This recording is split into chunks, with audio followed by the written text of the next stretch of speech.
Buenos días, mi nombre es Armando López, ya me conocen por algunas otras clases. En esta ocasión vamos a hablar acerca de la psicosomática o vamos a empezar a abordar uno de los temas principales dentro de esta formación, que es justamente la relación entre el cuerpo y la mente. Entonces vamos a empezar a definir muy a grandes rasgos lo que es la palabra psicosomática. La palabra psicosomática tiene dos componentes, psico y soma. Con psico nos referimos a la mente, al alma, ¿sí? Y con soma nos referimos al cuerpo. Durante muchos años, durante mucho tiempo, en toda la ciencia, estas dos grandes partes estuvieron siempre divididas. Estuvieron divididas por una sencilla razón. Realmente no se podía abordar el estudio del alma, porque durante mucho tiempo, durante el siglo XVIII y XIX, el alma quedaba relegada a la nada. O sea, científicamente el alma no existía hasta mucho tiempo después. Y el cuerpo era considerado simplemente un recipiente aparte de la voluntad. Entonces, ¿qué es lo que ocurre? Cuando nosotros hablamos de psicosomática,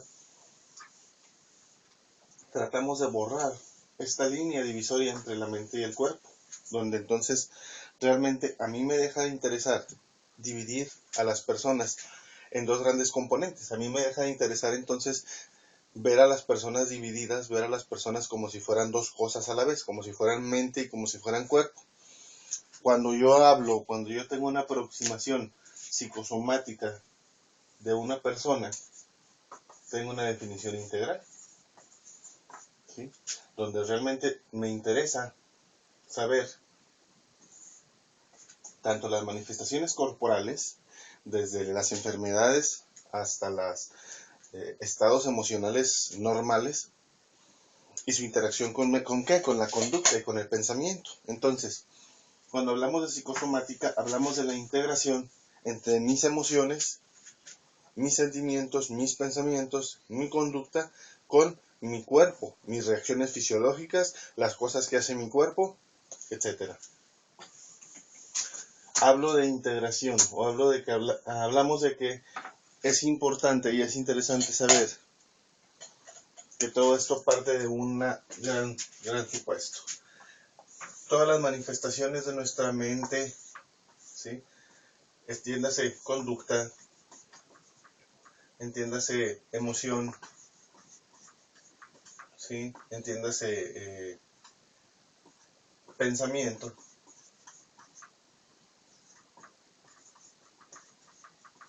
se encuentran actualmente contenidas dentro del cuerpo. Y estoy hablando de que todas estas manifestaciones de mi ser están procesadas y se almacenan ¿en dónde? En el cerebro. Entonces, el cerebro es indudablemente parte del cuerpo.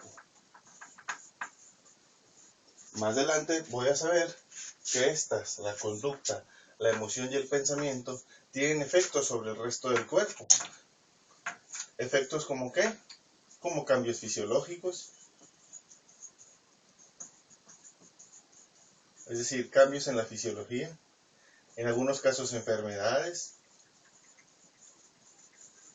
etc. Entonces realmente este puente entre mi conducta, emoción y mi pensamiento y los cambios fisiológicos en mi cuerpo es de lo que se estudia o de lo que se encarga la psicosomática. De hecho, dentro de los estudios o dentro de las personas, de los científicos que estudiamos la psique, dígase psiquiatra, dígase psicólogo, tenemos un libro que nos rige, que se llama DSM-4 actualmente, Manual Diagnóstico y Estadístico de las Enfermedades Mentales. Es importante que ustedes también lo tengan, ¿sí?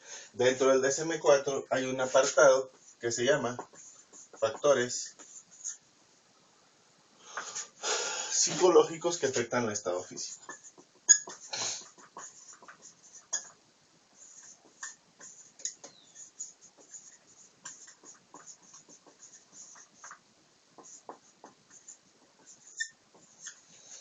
Dentro de ese apartado, ¿sí?,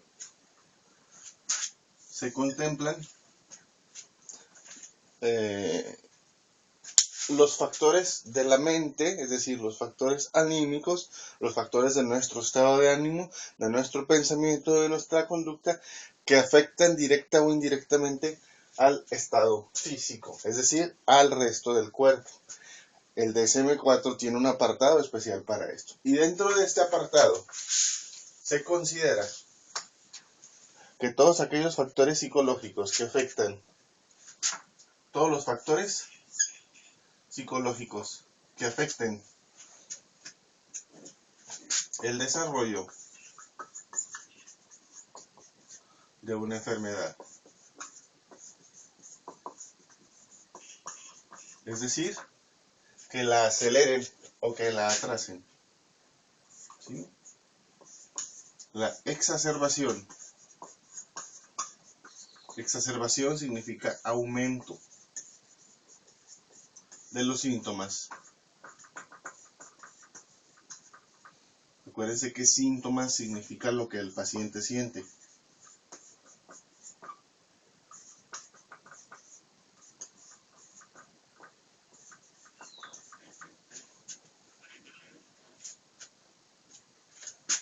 O el retraso en la recuperación. ¿Qué significa? Que los factores psicológicos pueden afectar en una enfermedad física cualquiera de estos tres componentes. El desarrollo de una enfermedad, ya sea acelerando el desarrollo de una enfermedad, la que sea, que los factores psicológicos pueden aumentar los síntomas. Exacerbación de los síntomas significa que si el paciente viene por una situación de migraña, los factores psicológicos van a hacer que estos síntomas, o sea, el síntoma es el dolor que el paciente te reporta. Ese no lo podemos ver, el síntoma no se puede ver. La exacerbación de los síntomas, o sea, lo que el paciente siente, son aumentados por factores psicológicos, entre ellos la ansiedad, el estrés o factores internos de la personalidad. Y también los factores psicológicos pueden afectar el retraso en la recuperación de la enfermedad, es decir, pueden hacer que la persona dure más en recuperarse de la enfermedad por algún factor psicológico. Ahora, dentro de estos factores psicológicos tenemos, en primerísimo lugar, los trastornos mentales.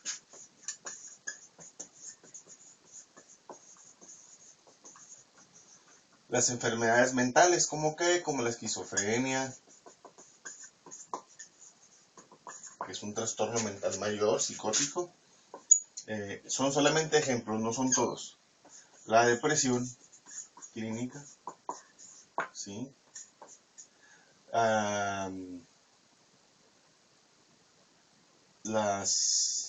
Algunas manías, ¿sí? Pensamientos obsesivos, ¿sí? Algunos trastornos mentales, por ejemplo, el trastorno obsesivo compulsivo, algunos trastornos mentales pueden afectar el estado físico. Pensemos en un esquizofrénico o una persona que tenga delirios, puede fácilmente producir síntomas psicológicos a partir de su delirio. Luego vemos el caso de una pseudocinesis o lo que llamamos embarazo psicológico, donde una persona con esquizofrenia que tenga delirios de estar embarazada realmente puede provocar cambios en su cuerpo. Y puede tener abultamiento, puede tener interrupción de la menstruación, etc. Una persona con depresión pues va a ser más susceptible, por ejemplo, a tener enfermedades infectocontagiosas, por ejemplo, porque el sistema inmunitario baja, que lo vamos a desmenuzar más adelante. Una persona con manías puede, por ejemplo, no sé, una persona que tiene cierta compulsión o cierta necesidad de estar quitándose pedazos de cabello, puede llegar realmente a provocarse calvicie o inclusive infectar el área, O una persona, por ejemplo, con trastorno obsesivo compulsivo, una persona que está constantemente pensando en alguna enfermedad, puede llegar a producírsela. Dentro de los trastornos obsesivos compulsivos, yo creo que algunos, dentro de la personalidad obsesiva, dentro del trastorno mental de la familia de los obsesivos, tenemos los llamados hipocondríacos, que son personas que de alguna manera viven convencidas de que los gérmenes del entorno o que su herencia familiar constantemente los están enfermando. Bueno, en muchas de las situaciones ocurre que estas personas pueden desarrollar trastornos reales a partir de sus propias obsesiones. Hipocondria se llaman. Son los hipocondríacos. Parten de un trastorno mental llamado trastorno obsesivo compulsivo. Pueden ir anotando todo lo que les voy diciendo. La hipocondriasis es parte o es familia, ¿sí? Los síntomas psicológicos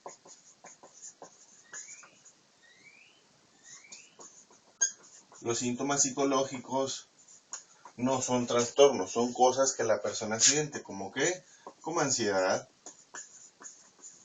miedo, tristeza, en psicoanálisis se llama melancolía,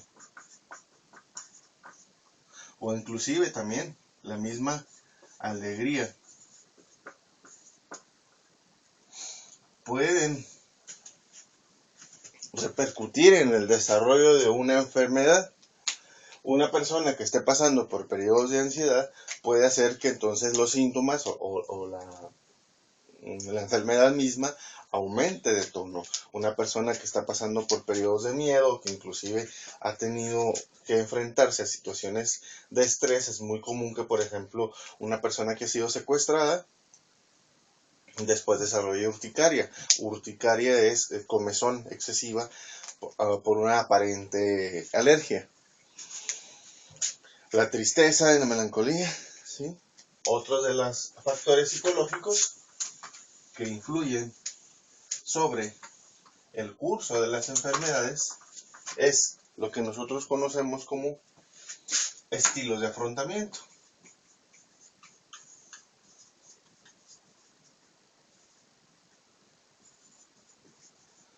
Estilo de afrontamiento es de qué manera la persona afronta o de qué manera la persona procesa las cosas normales de la vida. ¿Cómo es que los ve?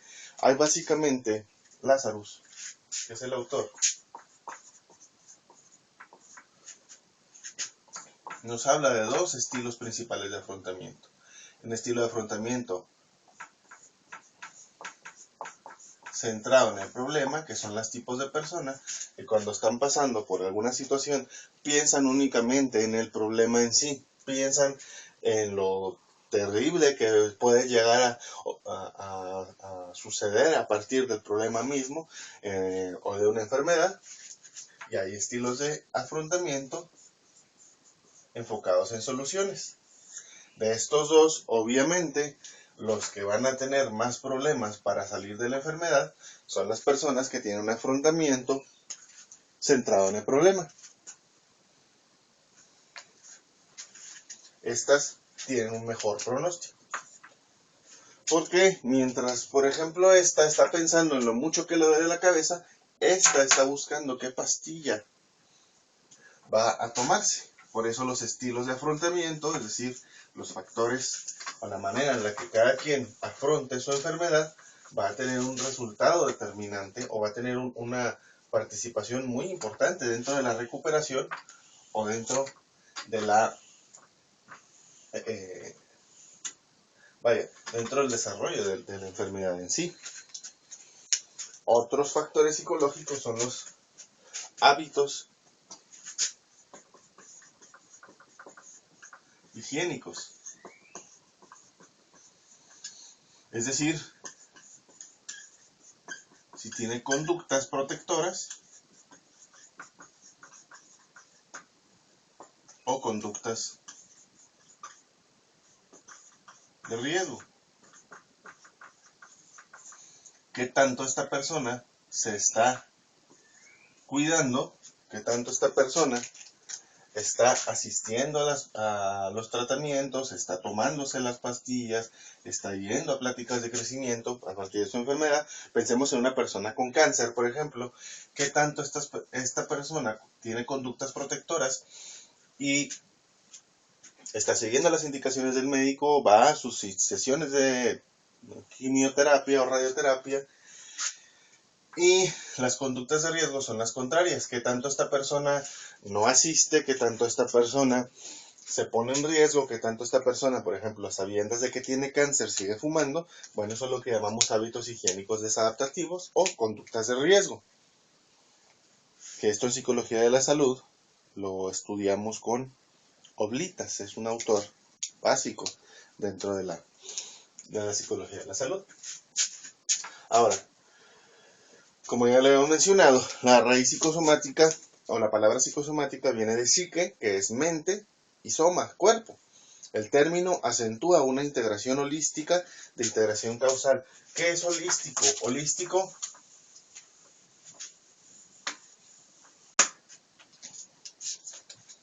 significa, en pocas palabras, entero, integral. ¿Sí?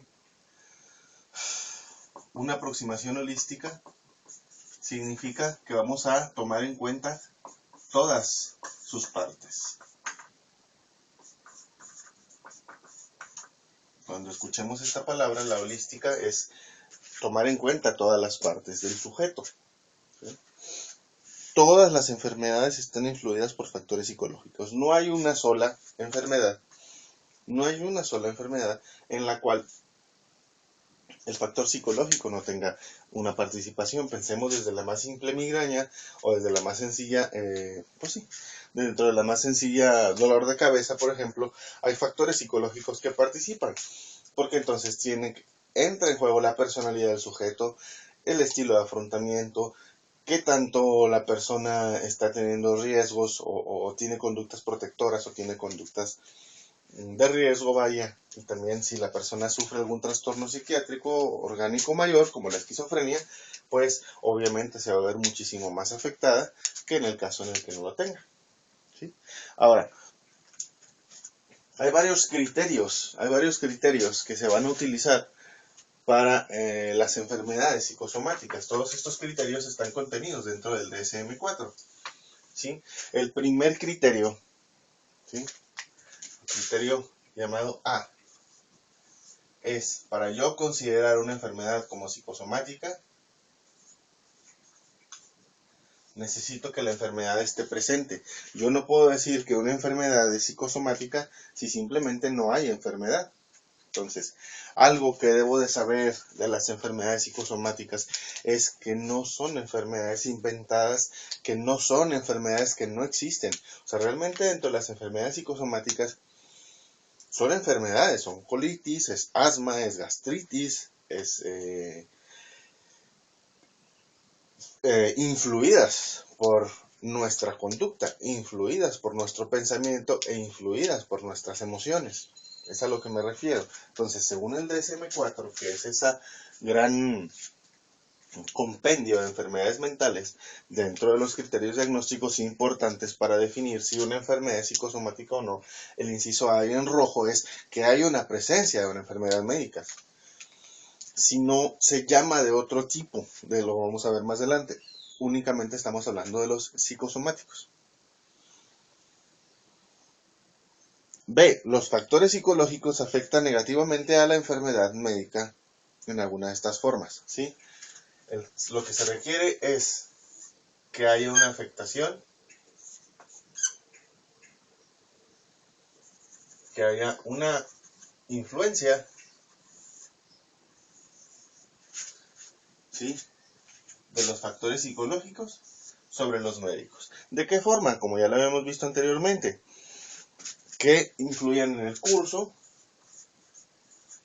de la enfermedad, es decir, que lo aceleren o lo retrasen, la enfermedad misma.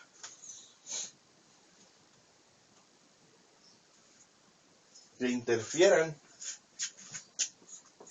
sobre la efectividad del tratamiento, es decir, En muchas ocasiones no es que el analgésico, por ejemplo, este es un ejemplo, no es que los analgésicos no funcionen sobre el dolor de cabeza, es que en muchas de las ocasiones los factores psíquicos o los factores emocionales hacen que el analgésico, por ejemplo, un día no funcione. Entonces, son factores que afectan el tratamiento, son factores que afectan ¿sobre qué? Sobre la manera en la que el tratamiento trabaja sobre la persona, ¿sí? Cuando los factores psicológicos constituyen un riesgo adicional a la persona, es decir, cuando la conducta, acuérdense, cuando la conducta, cuando el estilo de afrontamiento ponen en riesgo a la persona, es decir, cuando la persona tiene un afrontamiento centrado en el problema o cuando la persona tiene conductas de riesgo a sabiendas de que tiene alguna enfermedad, bueno, son factores que ponen en riesgo la recuperación de la persona. Otra de las maneras en las que pueden, o de las que se considera el DSM-4, cuando las reacciones fisiológicas del estrés, el tan llevado y traído estrés, afectan el desarrollo de la enfermedad médica. ¿Sí? Cuando entonces la persona, aparte de tener una enfermedad, ¿sí?, conocida o dada, los factores estresantes, es decir, las propias reacciones del sujeto hacia la enfermedad misma, las propias reacciones del diagnóstico, por ejemplo, a mí me tocó mucho trabajar con personas que les dábamos el diagnóstico de VIH y entraban en una situación de estrés. Bueno, muchas de estas situaciones estresantes o de depresión exacerbaban, es decir, aceleraban el curso. Entonces estas personas, al recibir su diagnóstico, su depresión las hacía caer en un estado de SIDA, que son dos cosas distintas. El VIH y el SIDA son dos cosas distintas. El virus del SIDA es el virus del VIH, es un virus que navega en los cuerpos de las personas, que es contraído por vía sexual o por vía sanguínea, nada más. Y el SIDA es el conjunto de síntomas, es el síndrome, es decir, cuando se desarrolla la enfermedad misma. Entonces, muchas personas ya estaban contagiadas o ya eran portadoras del virus, o personas que viven con el virus, y cuando se les daba el diagnóstico, entonces desencadenaban una reacción bastante fuerte por la noticia, y muchas de estas personas enfermaban de SIDA, es decir, el virus se les manifestaba a través de síntomas. Entonces, estos son básicamente los criterios A y B para yo determinar la presencia de una enfermedad psicosomática. Uno, en resumen, que sea una enfermedad real. Y dos, que los factores psicológicos, ¿sí?, afecten el curso, el tratamiento, pongan un riesgo adicional sobre la persona o que las reacciones de estrés de la persona misma aceleren la enfermedad o afecten la enfermedad en sí.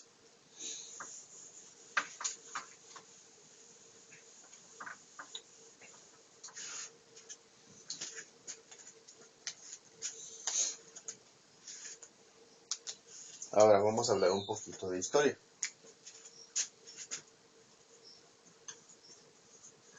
La historia de la psicosomática. En delante lo voy a poner así, psicosomática. Hay una historia detrás.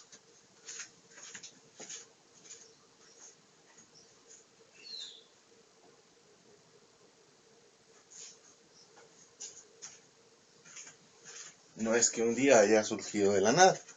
Estamos hablando de que hace 10.000 años antes de la nacida, antes del nacimiento de Jesucristo,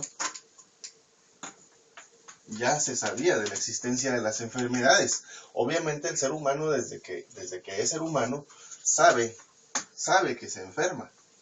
Entonces vámonos a remontarnos a 10.000 años antes de Cristo, en la sociedad primitiva. Bueno, las enfermedades, se consideraba en aquel entonces que las enfermedades únicamente eran causadas por factores espirituales, ¿sí?, que entonces toda enfermedad, era un espíritu que se le metía al cuerpo, ¿sí? Esa era la visión en aquel entonces, en la sociedad primitiva. Y bueno, en aquel entonces las enfermedades tenían que ser erradicadas a través de remedios espirituales. Entonces realmente en aquel entonces los médicos no existían, sino que existían sacerdotes. Los sacerdotes de las tribus primitivas estaban convencidos de que las enfermedades, todas las enfermedades, eran causadas por factores 100% espirituales. No me voy a detener ni voy a abundar acerca de la importancia del espíritu, acerca o dentro de las enfermedades en sí, o de que muchas enfermedades pueden ser de tipo espirituales. Es probable, pero repito, en aquel entonces se tenía la noción de que toda enfermedad, aún la gripa más pequeña, aún la cortadura más insignificante, eran causadas directa y únicamente por espíritus. Es decir, se tenía la noción en aquel entonces de que el cuerpo era inerte. Inerte significa que no funcionaba para nada, que era solamente un recipiente. Y que entonces las enfermedades, tanto como las virtudes, eran entes espirituales. Estamos hablando de 10.000 antes de siglo. Entonces, vámonos a... Esto es a 10.000 antes de Cristo. Vámonos a 2.500 antes de Cristo, en la sociedad babilónica, que es realmente la referencia más antigua de civilización. Aquí, la religión, es decir, la creencia de un ser superior, era la que reinaba. Entonces, parece que no, pero sí hay un cambio, donde entonces el cuerpo era considerado como solamente un recipiente. Al introducir la visión religiosa, se podía llegar a un ser superior. Es decir, mientras aquí éramos unos bárbaros, ¿sí?, donde realmente no había absolutamente nada arriba de nosotros, sino afuera, aquí el ser humano sabía que había algo arriba de él. Y a través de la religión podíamos obtener la curación. Es decir, en el 2500 a.C., en la antigua Babilonia, ya había la noción de religión. Se sabía que había una curación a través de la religión, que llegando a un ser superior. Entonces ya no es que el hombre estuviera, o ya no se tenía la visión de que el hombre estuviera, fuera un salvaje, que se le metieran espíritus que andaban por el mundo, sino que en este tiempo ya se sabía, o se tenía la noción de que había un ser superior al cual podíamos llegar para ser curados. Es decir, sin embargo, obviamente, durante ese tiempo, todas las enfermedades únicamente tenían curación a través de la comunicación de un ser superior. ¿Sí? Significa que entonces los sacerdotes seguían siendo médicos. Sin embargo, ya se tenía la noción de que no era el sacerdote el que te curaba como acá, sino que era la comunicación con un ser superior. Esa es la diferencia entre el 10.000 y los 1.500. Aquí el que tiene poder absoluto es el sacerdote. Aquí el sacerdote es un conducto hacia el ser superior. En la antigua Babilonia se tiene una noción elaborada de lo que es la religión. Las religiones más antiguas. Se sabía entonces de la existencia de un ser superior, donde el sacerdote no iba a ser el depositario 100% del poder, sino que era el intermediario entre la fuerza superior de vida, o Dios, y nosotros. Luego entonces vinieron los griegos. En el 400 antes de Cristo, en la antigua Grecia. La antigua Grecia consideraba al ser humano como la expresión divina. Es decir, tenía una visión antropomórfica de Dios. Fueron los primeros entonces, a pesar de que tenían dioses bastante extraños, la gran mayoría de los dioses griegos eran figuras humanas. ¿Qué significa? Que el ser humano era la expresión divina. Son los primeros en decir, de alguna manera, que estamos hechos a imagen y semejanzas de aquel, de Dios. Bueno, ¿qué tiene que ver esto con medicina? Tengo que ser muy claro y tengo que ser muy insistente en algo. Yo no soy teólogo, yo soy una persona que está del lado de la ciencia y no voy a abundar en los temas teológicos. Para eso tienen al doctor Rubén que les puede aclarar el punto. La historia de la medicina nos dice que en Grecia el ser humano, el cuerpo humano, era visto como algo divino. Entonces sí estamos viendo un avance, al menos dentro de la medicina. Dejamos de ser un recipiente de maldad y dejamos de ser un conducto de la divinidad. ¿Para qué? Para convertirnos en producto de la divinidad. Entonces estamos avanzando a nivel médico. Entonces, uno de los principales médicos de aquel entonces, que se llama Sócrates, decía que las enfermedades son causadas por desequilibrios del estado natural del cuerpo.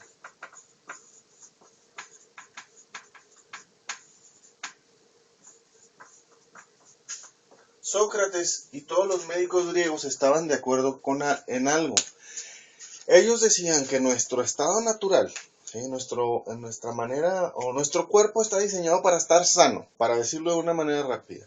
Nuestro cuerpo está diseñado para estar sano. ¿Por qué? Porque la voluntad de los... En ese entonces, y estoy hablando como griego, no es que yo sea politeísta, no. Antes de aclarar el punto, porque luego nos metemos en controversias que no tienen nada que ver. Ellos decían que sus cuerpos, o los cuerpos de nosotros, eran creados a imagen y semejanza de los dioses. Es decir, que la voluntad de los dioses griegos, que ellos creían, nos diseñaron a nosotros para estar bien. Es decir, nuestro cuerpo tiene una tendencia natural al equilibrio y al bienestar. Ellos le llamaban homeostasis. ¿Sí? Homeostasis es la tendencia natural del cuerpo a mantenerse en equilibrio. Entonces decía Sócrates, ok, los dioses quieren que estemos bien. Cualquier desequilibrio del estado natural del cuerpo causaba la enfermedad. ¿Qué significa? Esta era la primera vez que se decía que el ser humano podía ser directamente responsable de su enfermedad.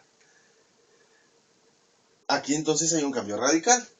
Si el ser humano es una expresión divina y está diseñado, según los griegos, para mantenernos sanos, porque somos a imagen y semejanza de Dios, la primera vez que se habla de un desequilibrio homeostásico causado por el hombre es 400 años antes de Cristo. ¿Sí? Aquí entonces la enfermedad es vista como un desequilibrio.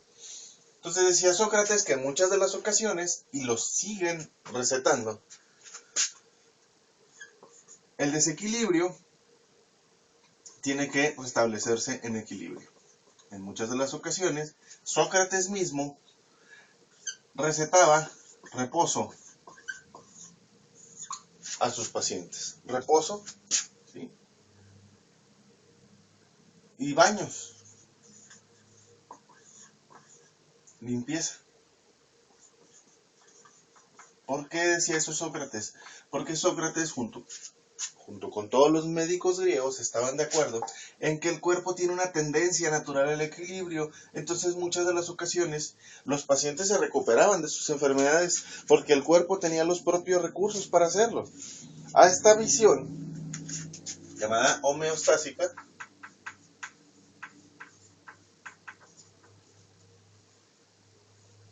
¿sí? Esta visión homeostásica sigue en nuestros días, ¿sí? Homeos es equilibrio.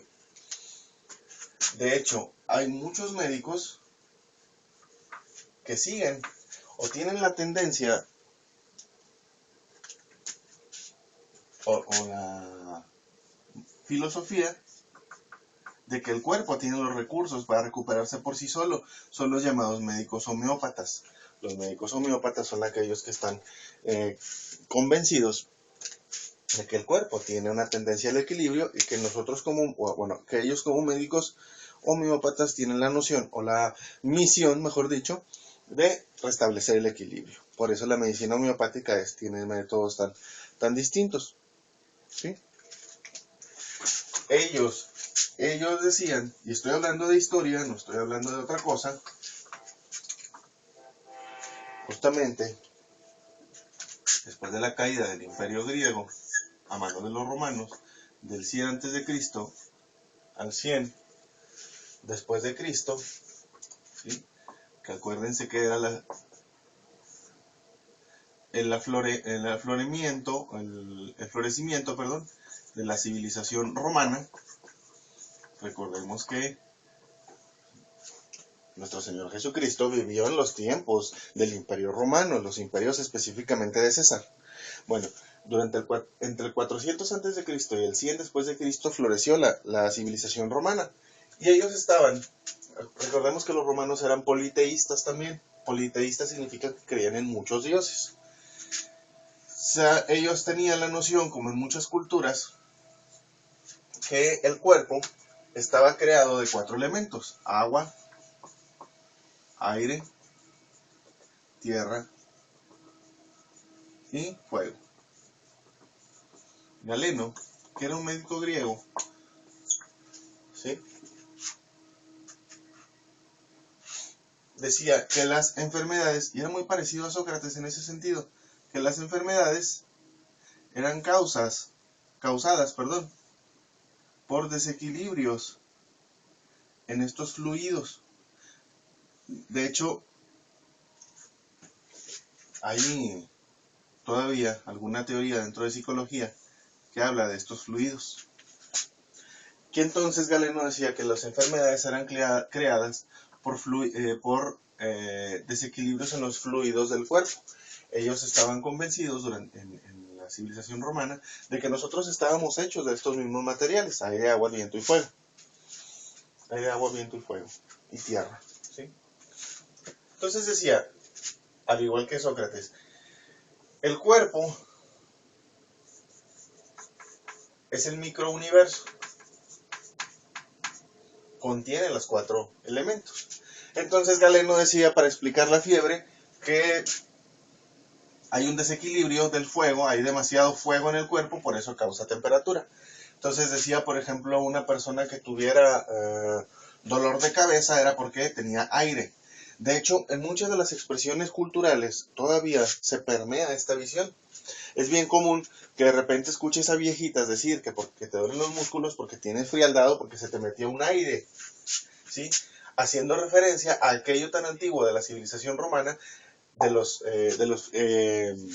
fluidos del cuerpo. Hay gente que te dice cosas como que se siente caliente o sienten un fuego, y en el fuego encierran enfermedades como gastritis, por ejemplo, que no tienen nada que ver con el fuego, pero que todavía culturalmente tenemos permeados algunos elementos de la cultura romana, sobre todo los que tenemos una raíz católica, porque acuérdense ustedes que el catolicismo surgió en Roma, realmente, el catolicismo, no el cristianismo.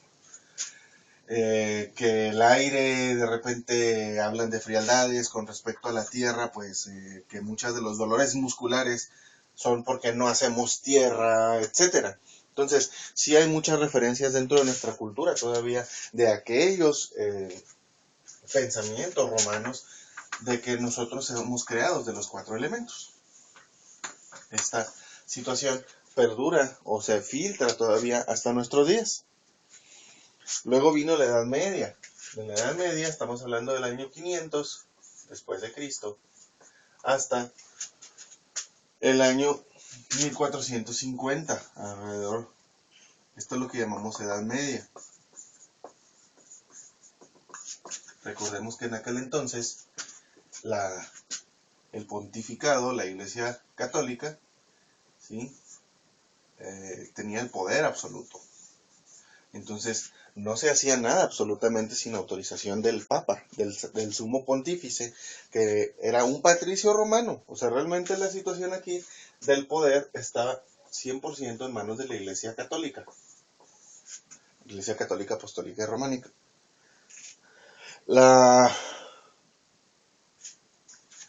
causa de la enfermedad durante el poder de la Iglesia absoluto decía que la enfermedad era causada directamente ¿por qué? Por los pecados. Se introduce la noción de pecado. Entonces, de alguna manera es una explicación de las enfermedades. Entonces, durante la Edad Media, las enfermedades eran penitencias, castigos divinos por nuestros pecados. Y todavía hay personas que piensan así. Hay personas que piensan, por ejemplo, que a ti te da cáncer porque te están castigando por algo que hiciste o porque te están castigando por no haber querido a tus padres. Por ejemplo, muchas personas pueden llegar a pensar y tienen la creencia de que el virus del VIH es causado o es un castigo por los pecados de la persona que la persona ha cometido. Cuando en muchas de las ocasiones tú puedes contraer el VIH por una transfusión mal dada, o por otra situación, o por una violación, donde tú no fuiste el actor principal, ¿sí? Sin embargo, hay gente que sigue diciendo eso. Durante la Edad Media, el poder de la Iglesia, Estado, acuérdense que en aquel entonces no había una división entre el Estado, gobierno y Iglesia Católica, no había tal división. Hasta 1450, el Renacimiento y la Reforma, la Iglesia y el Estado eran la misma cosa. Entonces se consideraba que las enfermedades eran penitencias por los pecados que nosotros realizamos. Es una visión muy platónica, donde realmente se considera al cuerpo, ¿sí?, como una prisión del alma. Entonces, aquí se retrasa, la situación se pone extraña porque el cuerpo es considerado no solamente como la prisión del alma, sino como el verdugo del alma misma. O sea, aquí el cuerpo es visto como la parte pecaminosa y la parte mala de nosotros, y el alma es la parte completamente buena. Entonces, de alguna manera, ¿qué ocurría con la medicina? Durante esa época quedó completamente relegada porque era estudiar el pecado. Entonces no podíamos estudiar el pecado porque el pecado era despreciable. Entonces no había disecciones de cadáveres, no había estudios anatómicos, no se podía estudiar el cuerpo porque el cuerpo era considerado como un desecho diabólico mientras el alma estaba aprisionada en el cuerpo, según la visión católica romana de aquel entonces. Y las enfermedades eran causadas ¿por qué? Por defectos del alma, es decir, por pecados. Y hasta que vino el Renacimiento, 1500 a 1700, florecieron dos cosas. El Renacimiento, hubo movimientos históricos muy importantes como el Renacimiento, la Reforma, que separaba a la Iglesia del Estado, por fin. Y no quiere decir que la religión tenga nada malo, al contrario. Pero la Reforma permitió que el Estado, es decir, que los gobiernos, tuvieran independencia de la religión. Y algo interesante fueron los movimientos protestantes.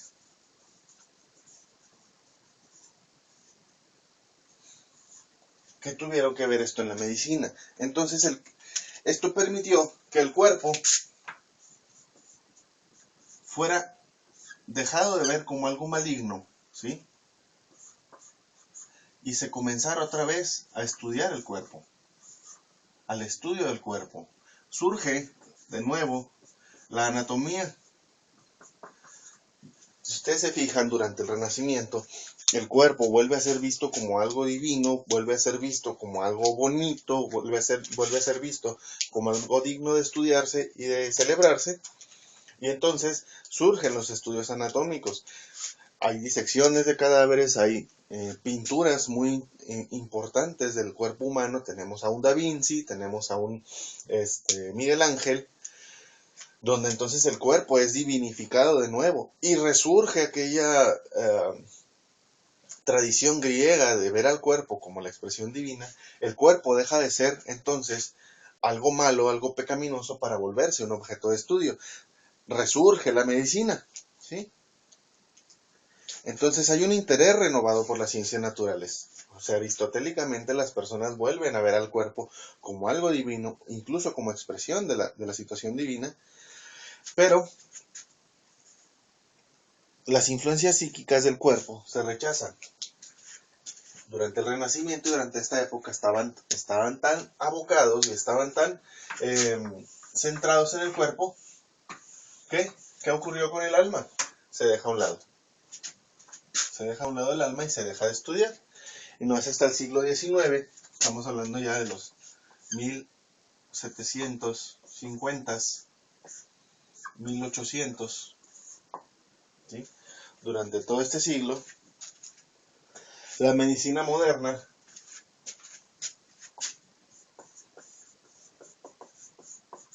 descubre a través de Louis Pasteur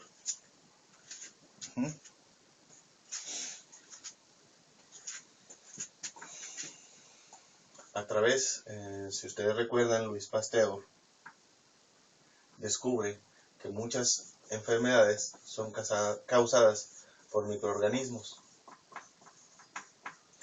La medicina pasteuriana nos dice de la existencia de microbios, ¿sí? Durante esta época, todas las enfermedades radicaban en la célula. ¿Qué ocurría entonces con el alma? Durante esta época, el alma simplemente no existió. Se dejó de lado durante este tiempo. El alma, el espíritu, el cuerpo no existían. Eran un ente no solamente inexistente, sino que no tenía una noción tal. Se abandona la medicina psicosomática. Estaban convencidos durante estas épocas que todas las enfermedades, absolutamente todas, tenían un origen celular. Y como origen celular, pues no cabía en el alma, no. En la célula no cabe el alma. Entonces simplemente se dejó de lado. ¿Hasta qué? Hasta que entonces, finales del siglo XIX,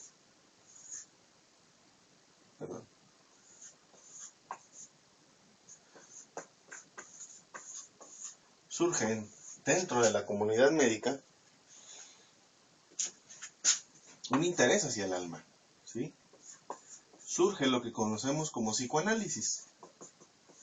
Un médico vienés, judío, llamado Sigmund Freud, retoma su interés hacia un asunto abandonado, el alma, el espíritu, la mente.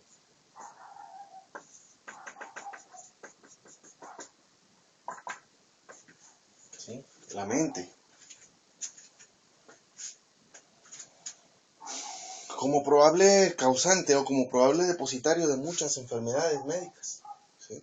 Freud fue el primero, entonces, dentro de esa tradición médica, en suponer que algo dentro de nuestra mente, algo dentro de nuestro espíritu, algo dentro de nuestra alma, que era completamente intangible, causaba enfermedades. Causaba enfermedades. ¿Sí? Entonces, Freud fue el primero en decir que hay algo intrapsíquico. Es decir, dentro de nuestra psique o de nuestra mente, que causa conflictos. El conflicto es una fuerza. Y que esta fuerza contenida, que él llamaba libido, se convertía en un síntoma físico. ¿Sí? Freud estaba convencido entonces de que estos conflictos intrapsíquicos inconscientes eran la fuerza para convertir nuestra energía de vida o sexual en un trastorno físico. Él empezó a ver a muchas pacientes dentro de su consultorio y dentro de la antigua Viena de aquel entonces, hoy República Checa, que muchas de sus pacientes realmente corporalmente no tenían absolutamente nada. Estaban completamente sanas de su cuerpo, pero que había conflictos dentro de su mente que hacían que la conversión o que convertían esa energía en un síntoma físico. ¿Sí? En aquel entonces observó que la mayoría de estas personas eran mujeres Él se lo atribuyó entonces al útero, ¿sí? La raíz griega de útero es histeron. Surge entonces este término importante, la histeria. La histeria de conversión de Freud decía entonces que los conflictos intrapsíquicos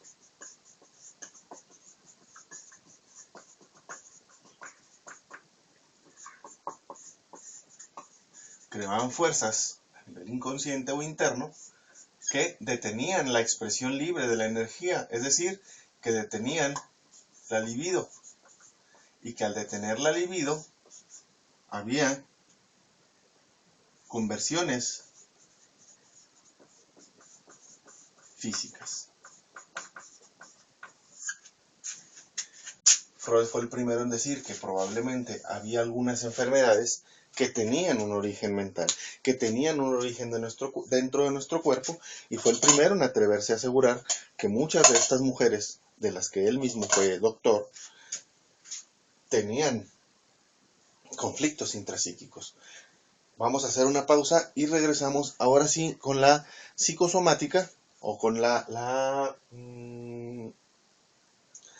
sí, ahora sí con la psicosomática dentro del estudio de la psicología. Es decir, cómo la psicología intervino o cómo la psicología vino a darle un giro a la noción de la medicina actual o de la medicina en estos tiempos. Entonces nos quedamos en el siglo XIX. ¿Por qué nos quedamos en el siglo XIX? Porque este señor realmente no solamente vino a revolucionar la psicología, sino que vino a revolucionar muchas visiones o muchas nociones de la medicina en aquel entonces. Entonces, vamos a hacer una pausa durante este tiempo.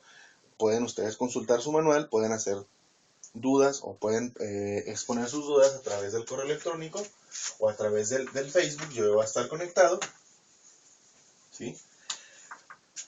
Y regresamos dentro de unos 10 o 15 minutos al primer receso. Recuerden que me pueden enviar sus dudas. Yo voy a estar conectado en Facebook. Me pueden buscar como Edgar Armando López Castillo. O pueden buscarme con el correo López-hds@yahoo.com.mx. Entonces los espero para que expongan sus dudas y podamos aclarar cualquier inquietud que puedan llegar ustedes a tener. Regresamos en un momento.